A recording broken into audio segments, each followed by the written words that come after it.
report. March, April, there's a typo here, I've just seen it now. It's Waihuata, not Waihuata. I want to make that very clear at the outset. No one's... It's not water, no. Okay.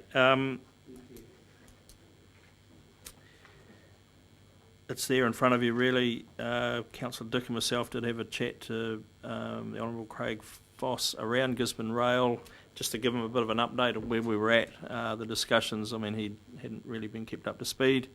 Had a good chat to him. I found the treaty workshop with Dr. Roger Marker of great value, and anyone who was unable to attend, if we do have one in the future, I thought he presented a very good, clear discussion around treaty history and treaty issues. SEAC is Mr. Ken Crispin's group. God, help me here, Council. Citizens Environmental Advocacy Centre. Citizens Environmental Advocacy Centre. That's it. And as a result of our meeting, he has submitted to the LTP, so I urge you to read that and understand it. I had a chat to a few folk here. Obviously, the Youth Alcohol Expo, I thought that was worth mentioning. Incredible job done by our staff to bring all the Year 11 school children from throughout the whole region through a process of, for example, one of the speakers was the mother of the kid that was driving that van that crashed on the Tudaikuri or Ngararoto Bridge, yeah. And she's actually now working for HBRC in, safer driving practices with youth, which is great. But our team put it on. They had all the emergency services there. They had a great turnout, and it was a real credit to our transport team. So I wanted to make that point quite clearly because they did a great job. I can say, and we'll talk about our plan meetings at a later date, no doubt, but Wairoa was the best attended in the whole region. We had 23 there. Reason being that someone on the radio that day had said that I had suggested we should shift the lighthouse from the bridge down to Spooner's Coin at the far corner, and that got him. Yeah, no, it got him.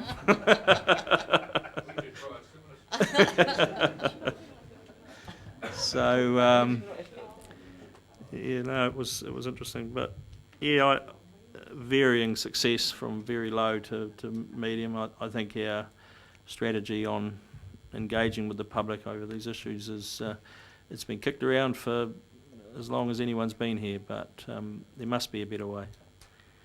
Anyway, aside from that, any questions? Councillor Grant. I have just one comment on Matatini. Can you be sure you have a talk to Te Rangi Huata? Because he's the coordinator. I wondered that. I agree with that. Because he was the coordinator when he arrived here. I agree absolutely with the rector's point. I'm not sure. I've been informed officially that Te Rangi is the coordinator. I've had a chat to Te Rangi actually just at the Sports Awards the other night. We had quite a chat. I know him. I've known him for a while. So look, treat it all with a grain of salt, and we had a very good chat. So. Question? Yes. I'm interested in the presentation about the kids and alcohol, Yes. and so on. No, but I just think that I've thought about these things a lot, and it just seemed to me that we're actually going for the wrong target. What we need to have is the adults taken in for the course, because the kids learn from the adults their behaviours. If you want to change kids' behaviour, you need to change the adults' behaviour. Adults teach kids how to drink. They don't think they do, but they do. Mr. Chairman, the targeting is to the age group who are about to embark on the driver's licensing. So it gives them a real, gives them a fright, to be quite honest, and I believe really makes them think before they're put in the position of being behind a steering wheel. Had one Or is display it- there which had small children behind a real car, Yeah, and seriously, you couldn't see them. It was amazing. yeah. You seriously couldn't see these kids. It was quite a small car. You sat in the driver's seat, in the mirror, you just see the top of one of the heads, and he was 8 metres back or something. It was amazing.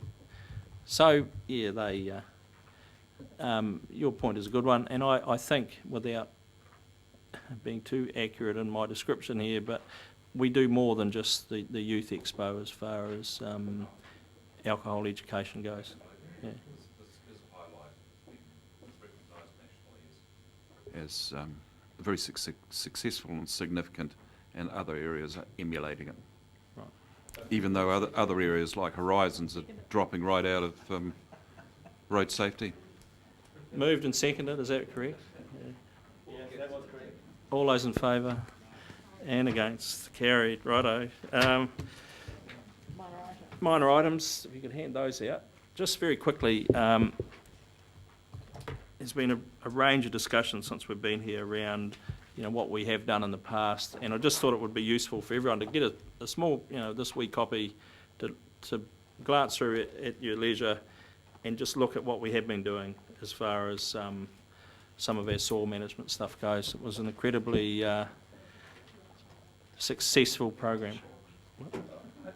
No.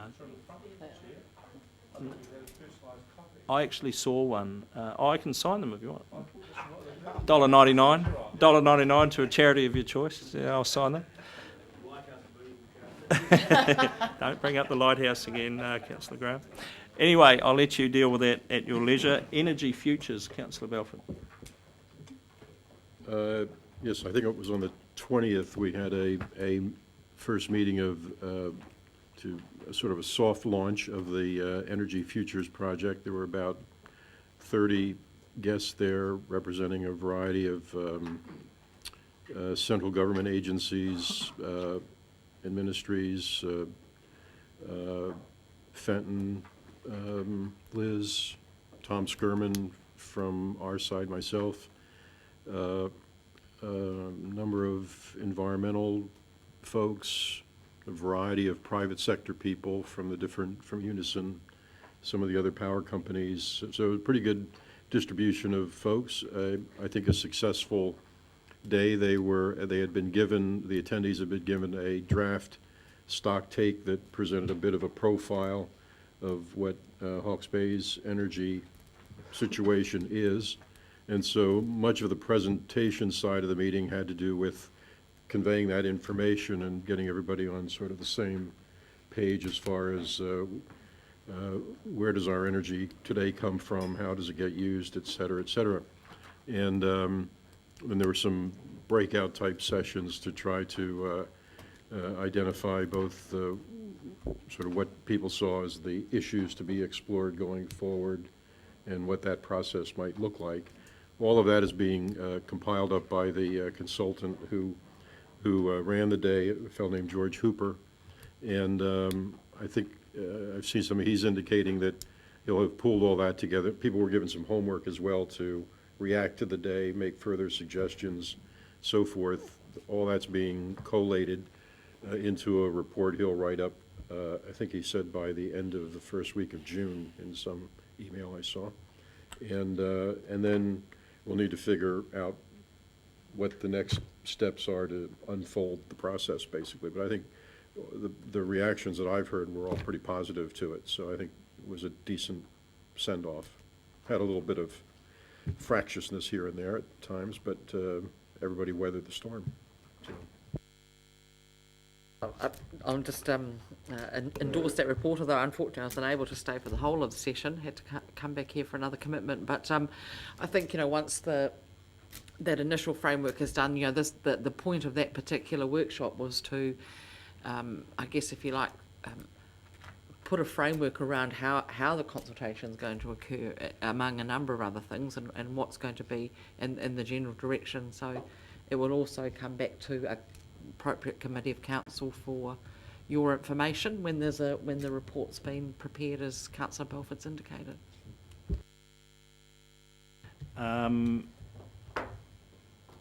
Appointment of alternates for the coastal strategy group. Mr. Chairman, this is something we appear to have overlooked. Could it please go on an action item so that that could be completed by the end of next month? Thank you. And Massey University Forum, Councillor Graham. Yes, Chair, you may be aware or not aware that the Massey University had a forum on population in Hastings a couple of days ago. Sorry? Unaware. Unaware. I was as well. It appeared when we had a look on the website that we sponsored it. So I was pretty annoyed. I'm pretty annoyed with Massey that they do something in our area that we sponsor and we don't get an invitation. Just as a adjunct, I went on their website and tried to register. It was full. So then I went, rung them, and no answer. And so I emailed them and had no response from them. Smoke signals? I'm told, I'm told that it was a very good forum, that we missed, and Councillor Balfour, he somehow found out about it and wangled a ticket out of our Hastings mayor, but I'm told it was very good. But if we're going to sponsor these things, I want to be invited. And I don't mind paying, but I just want to know. Point taken. Well, it looks like an act of omission because all the mayors were there, but you weren't even invited. No. And we've got a special relationship with Massey. Well, doesn't sound like it, does it? Especially bad one. Right, that concludes minor items. Can someone, if we go to page 63, which is confirmation of public excluded minutes, is someone happy to take us into public excluded, please, to deal with these minutes? Thank you, Councillor Pipe. We have a seconder, and Councillor Bevan. Pull the tube on the